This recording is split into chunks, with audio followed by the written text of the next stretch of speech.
Monday, November 10th, 2025, Monaco 64, home of alternative economics and contrarian views.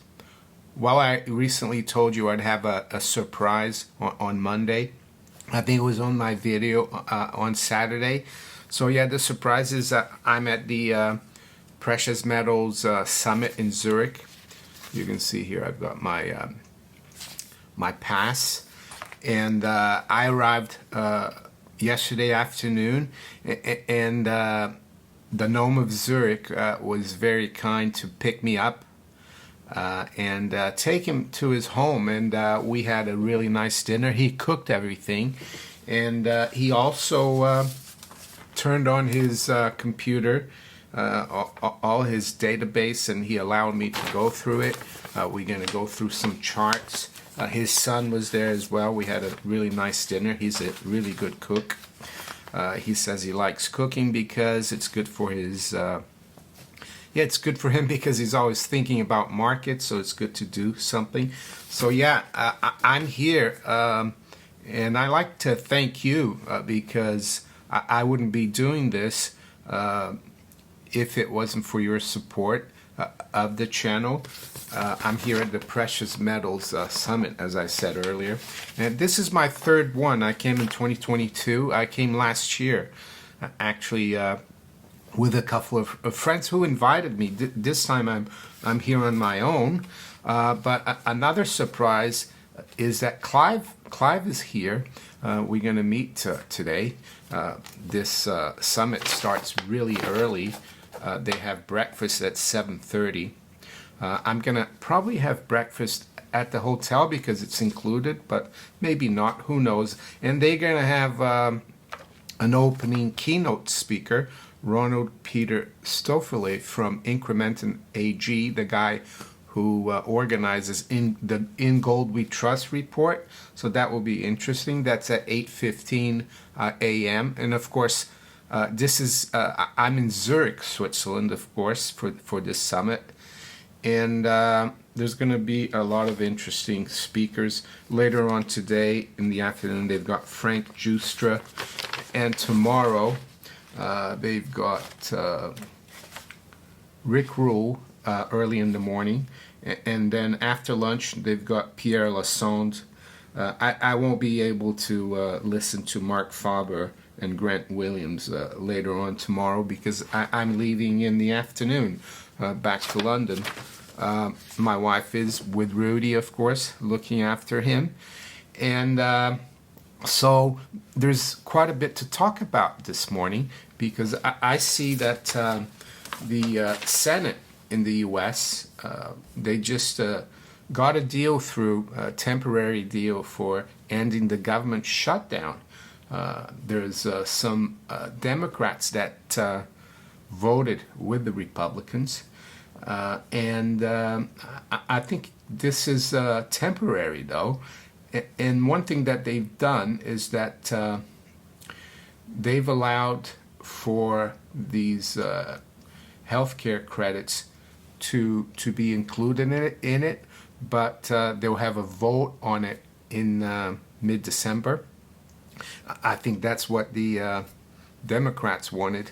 That was going to be at the end of the year. It was going to be done away with. I think it's a vestige of Obamacare, but so this is positive. I saw yesterday there were a lot of warnings that the U.S. could go into a recession or fourth quarter of negative GDP. Thousands of flights had been canceled, I think, domestically in the U.S. The Treasury has about $1 trillion in his account, but it's not going anywhere. Just shows you how important government is, unfortunately, these days for the economy. And I say that because, as you know, I think government should be minimal. We shouldn't have government spending more than 5 or 6% of GDP, which is what it used to be prior to World War I. Now we're approaching 50%. In the UK, in the US, it's just around the mid-40s, I think. But so yeah, this is pretty good news for the economy. The markets have reacted interestingly, I would say. Gold and silver are up quite a bit this morning, which is which is good. But I'm not sure the correction and consolidation is over. There's still, I think we're not out of the woods yet in terms of that consolidation. But as I speak here to you, I'm up very early. It's 20 to 6 a.m. Swiss time, and the reason is because I need to make this report, upload it onto YouTube, and time it to come out at 10 o'clock a.m. London time. I have to go get breakfast, and it starts really early, right? So right now the price for spot gold is $4,053. It's up $53. We closed at $4,000 on Friday, the spot price. The high's been 57 and the low is 39.96, so up 1.3%. While silver is doing really well, it's up almost a dollar. It's up 87 cents or 1.8% at 49.20. The high's been 33. Of course, I don't have to tell you what the key level in silver is. It's 50. Let me have a look here at the chart, the daily chart. We had a high last, when was it? 31st of October. That was at 49.37. That's a bit like a double, well, not a midpoint of a double bottom right now in silver. So if we can go through, let's say 49.50, that would be very bullish in the short term. Longer term, on the weekly basis, as I said, we're not out of the woods. We still have a lot of room on the upside, and the all-time high was 54.60. That was on the 16th of October. But the longer-term charts, if I look here at the weekly, starting to look better. The monthly chart as well. Right now, if the month ended today, we'd be closing at a new monthly high. So, we just need to be patient. The other thing that's going to be interesting for me at this summit is to see how many people there are, what the mood is. Because, last year the mood was pretty good, but gold had corrected from almost 2,800 to down to 2,500. It had corrected just like now. The mood was still good, but 2022 it wasn't really great. Yes, there's going to be a lot of mining companies here.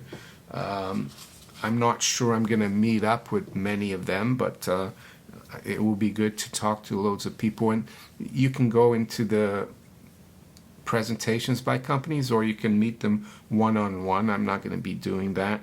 It will be good to see Clive and the Gnome of Zurich. He's going to be here this morning. I don't think they've met, Clive and the Gnome of Zurich. That will be interesting. It'd be good to be able to do some kind of video with the Gnome of Zurich and Clive, but I'm not sure he wants to show his face, but he's a bit shy, I guess. But the stock market this morning, the Dow is up insignificantly. Actually, it's only 0.2%, mainly because it doesn't have all those tech stocks that are in the S&P and the NASDAQ. Those two are up quite a bit. NASDAQ 100 is up 1.2%. S&P is up 0.75%. On the currency front, it's fairly quiet. Aside from the yen, the dollar's pretty steady versus the other currencies. The dollar is up 0.25% versus the yen. Let's have a look at the bond market, see what treasuries are doing. The yields are up. The 10 years almost at 4.15 now, and the 30 years approaching 4.75. So that's kind of a problem for the markets. I think the fact that they've they've ended the shutdown, which started October 1st, is, you could argue it's inflationary, and maybe that's going to convince the Fed not to cut in December. But I wanted to show you a chart, well, a few charts that the Gnome of Zurich let me go into his computer and print it out. And I'd seen these before, but the first one is of the Dow Jones Industrial Average, going back to, I think, 1789. That's when it started basically trading, the stock market in the U.S. And he's done here Elliott wave analysis, and I'll show it to you here. It's a very long-term chart. He loves looking at long-term things. He thinks a lot of technical analysts, they don't look long-term enough to see the bigger picture. But you can see here he's got a wave one, and I think that was from 1789 to like 1837. I think there was the Panic of 37. That was wave one. Wave two is the low there. Well, the Panic of 87 was wave two, excuse me. The rally was up until 1887, and then wave three is the top in 1929. The crash is wave four, and according to him, we're in wave five right now. And it's a very long wave. It's since 1932-33, and he thinks this wave is almost over. So we could see a big correction. And if you look here, he's got the big crash in 1929. The market dropped 13% in one day, and then in 87, the market dropped 21%. October 87. So the other thing he looks at is Fibonacci numbers, which is something I do as well. 13% is a Fibonacci number. 21 is a Fibonacci number. If you add 13 in the previous Fibonacci number 8, that's 21, and then you take 21 and you add 13, you get 34. So he thinks we're ripe for some kind of huge crash in one day of 34% in the stock market. And if you look at where we are, a 34% drop would not really look like, let's say, the crash in 29, because we're up so much that it would, we could notice it, but he thinks that could be what signals the end of empire. Yes, I'm not having a go at Americans. I'm having a go at the deep state American empire that's been really in place since the end of World War II. That makes a lot of sense. That makes a lot of sense. But is it going to happen this week? Next week? Who knows? It could be next year. But I thought that was really interesting. It would correspond with the end of empire, a big crash in the Dow, and he thinks a crash in the Nasdaq and S&P would be even bigger, because they're highly leveraged to the tech sector. And I think there are some very smart investors out there. Well, probably one of the arguably the smartest one ever, Warren Buffett, whose company now has almost $400 billion in cash. He doesn't see value out there, so who knows? And there's an indicator he looks at, the U.S. stock market cap globally, the U.S. divided by GDP, and that's the highest it's ever been. So I did some more charts. Actually, he was cooking, and he left me in his study or his office looking at all these numbers. So, and these charts, and I printed this one out. It's the gold-silver ratio from 1500 BC, yes, BC, to 2008. Gold, silver is in German, doesn't matter. It's a very similar word, isn't it? But you can see here that it's been below 20 well, throughout history, except in the 20th century, where we've seen it go up massively, of course. This is only till 2008, but it doesn't really matter. It's just to get you an perspective that right now, where we are around 80 or above 80, or where we were recently above 100, is a total aberration of 3,000-year history. Some people might say, "Oh, it's different now," but I'm not sure. I'm not sure it's different now. So I think there's a very good chance we'll go back to 15 to 1, 16 to 1. We could even undershoot because we've overshot for so long, right? So I thought that was interesting. He's very bullish silver. So am I, and I'm still, of course, bullish gold. I've got my gold tie here for the summit. Usually don't wear a tie anymore, but why not? Well, I got another chart, and this is more to do with Switzerland. He's got so much data in his computer. I could have done a lot more other charts. This is the Swiss mortgage rates from 1850 to 2021. Again, right now we're pretty much near the lows, so it won't make a difference to look at. This is just a perspective again, and you can see here that mortgage rates in Switzerland, we've got an aberration too, and the Gnome of Zurich thinks it's the biggest bubble in Switzerland is real estate. So from 1850 till 2000, the lowest mortgage rate you ever had was just below 4%. The highest was 7%. So it averaged around 4.5, 5, and now we're like at 1, which is totally outrageous. And he thinks that's going to be the big crash in Switzerland's real estate. Yeah, very interesting times, as they say. And I'm not even covering what's going on around the world, right? I saw a report from the analyst from the World Gold Council. He's updating that Brazil bought more gold. And I saw last week that Korea, there's rumors Korea is buying more gold. That's South Korea, of course. And South Korea hadn't bought gold for a long time. So we should be seeing soon reports that South Korea has added to their gold stash.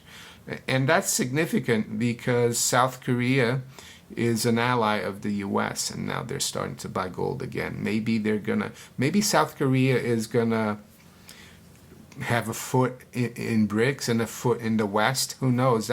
I think that's huge. It just goes to show that the world's moving away from the dollar as a major reserve asset, and they're moving towards gold, and it's not going to stop.